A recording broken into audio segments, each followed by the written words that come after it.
Well, howdy there, Internet people. It's Bo again. So today we are going to talk about chain of events, cause and effect, how things happen. And we're going to use something that is in the news right now to kind of highlight this. And we're going to demonstrate pretty clearly how the Republican Party actually creates the demand for strict gun regulation. I'm not joking. Right now, the two parties are in talks, and the idea is to create laser-focused legislation that doesn't run afoul of any of the normal talking points, that would actually do something. The most important part of this package is closing something called the boyfriend loophole. What this is, it's a loophole in an already existing law that says domestic abusers, well, they can't own firearms, right? Something that nobody in the gun crowd actually complains about, right? They're just going to close the loophole in it. And the Republicans have decided that that's just a bridge too far. They're willing to go to bat to make sure that abusers can own guns. They want to make sure that the guy that slaps your daughter can walk out and buy a gun the next day. And they're going to feed you the talking points to support it, because they have you trained. I know y'all. Y'all do not support the idea of abusers owning firearms. Let's be honest for a second. If somebody hit my, fill in the familial relationship that you want to, daughter, ex-girlfriend, cousin, whatever, what would you do? We've all heard these conversations, right? And whatever you're going to say, oh, it's far worse than disarming them. You don't believe this? They've just got you conned.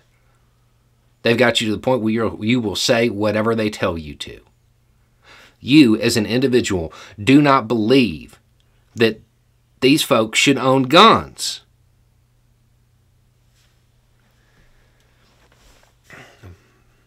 So, let's run through some of the talking points here. It's not just women. They've told y'all, encouraged y'all to say that. You know, domestic abuse, well, it's not just men that do the hitting. Sometimes women do. Yeah, I mean, that's true. That's a fact. However, this is a response to mass incidents. That's why this legislation is coming up. You don't have a whole lot of women walking into the place and shooting the joint up, do you? It's a red herring. More importantly, the legislation, it's not actually like gendered. It's called the boyfriend loophole, but it would apply to everybody.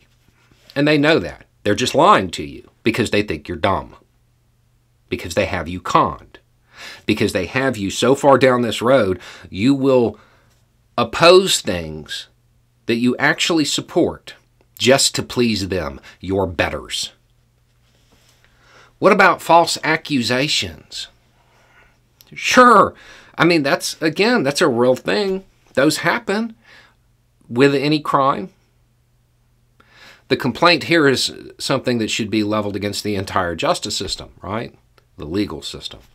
But you're too busy being trained to back the blue to actually level that criticism.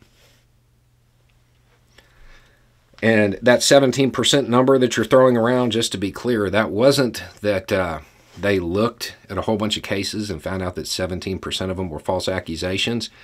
They walked up to people and were like, hey, do you know anybody who was falsely accused?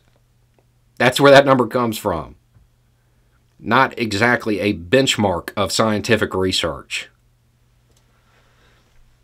And then you have the big one. Second Amendment shall not be infringed, right? Except, for felons. Because of the behavior, because of something they did, right? Which is the exact same thing. The one type of legislation you don't argue about, this is the same thing. Right. More importantly, When you look at those polls and you look at the way that the average American feels, you find out real quick that the average American cares as much about the Second Amendment as you do about the rest of the Constitution. Quick, without Googling, what's the Seventh Amendment? Didn't think so.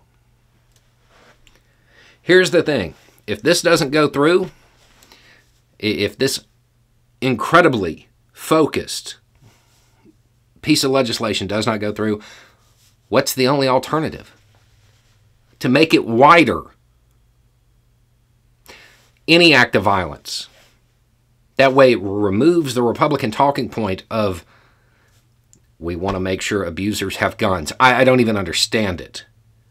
But that's what it comes down to. That means that time that you and Jimmy stepped outside the pool hall to settle your differences and you both caught a charge, yep, no guns for you. When you look at those polls, there will be gun legislation. It's up to you as to whether or not it's effective, like this would be. Or it's just overly broad. Like, what's going to be the next step? Because I would love to see the Republican Party stand out there and say, violent criminals should own guns. Because that's what they'd have to do. That's the argument they'd have to make.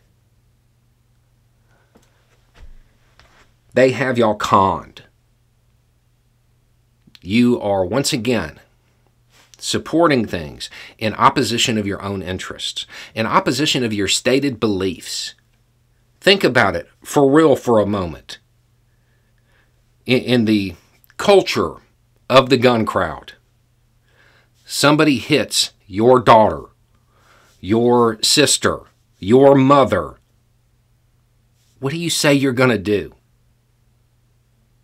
But taking their gun, well, that's just a little bit too much, right? Their property rights over a firearm outweigh your family members' lives. Because some guy in D.C. told you to believe that. Anyway, it's just a thought. Y'all have a good day.